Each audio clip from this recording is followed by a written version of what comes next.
দীর্ঘ সংলাপ, আলোচনা, ঐক্যের বার্তা সব ছাপিয়ে আবারও রাজপথে নামছে রাজনৈতিক দলগুলো। পিআর, গণভোট সহ 5 দাবিতে ঢাকায় 11 নভেম্বর বিশাল সমাবেশের ঘোষণা দিয়েছে জামায়াত সহ 8 দল। অন্যদিকে গণভোট ফেব্রুয়ারিতে সংসদ নির্বাচনের দিনই করার পক্ষে বিএনপি। দলটি এরই মধ্যে 237 আসনে তাদের দলীয় প্রার্থী ঘোষণা করেছে। শুক্রবার থেকে এক ধরনের নির্বাচনী আমেজে মাঠের কর্মসূচিতে নেমেছে দলটি। উপলক্ষ হিসেবে বেছে নেওয়া হয়েছে জাতীয় বিপ্লব ও সংহতি দিবস। এই কর্মসূচির অংশ হিসেবে ঢাকা ছাড়াও সব বিভাগ এবং জেলা শহরে সমাবেশ ও শোভাযাত্রা করছে দলটি।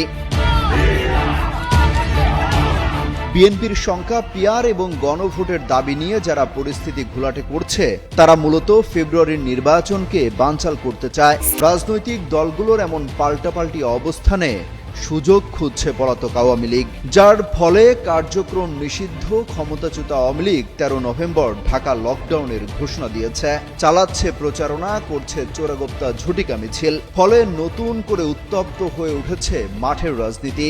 যে কোনো সময় পরিস্থিতি ঘোলাটে হয়ে যেতে পারে এমন শঙ্কাও করা হচ্ছে। বিএনপির নেতাকর্মীরা বলছেন, আওয়ামী লীগের অপতৎপরতা, নাশকতা ঠেকাতে মাঠে থাকবে তাদের টিম। এসব শঙ্কার কথা মাথায় রেখে রাজধানীতে একযোগে বিশাল মহড়া চালিয়েছে ডিএমপি। শহরের 142টি গুরুত্বপূর্ণ স্থানে বিকাল 4টা থেকে 5টা পর্যন্ত 1 ঘন্টার এই মহড়ায় অংশ নেন প্রায় 7,000 পুলিশ সদস্য। মূলত জরুরি পরিস্থিতিতে দ্রুত প্রতিক্রিয়া জানাতে ও আইন শৃঙ্খলা রক্ষার সক্ষমতা যাচাই করাই এই মহড়ার উদ্দেশ্য ছিল। এছাড়া মাঠ থেকে অর্ধেক সেনা সদস্য তুলে নেওয়ার কথা বলা হয়েছে, সেটা যেন এই মুহূর্তে তুলে না নেওয়া হয় সেই আহ্বানও জানিয়েছেন নিরাপত্তা সংশ্লিষ্টরা।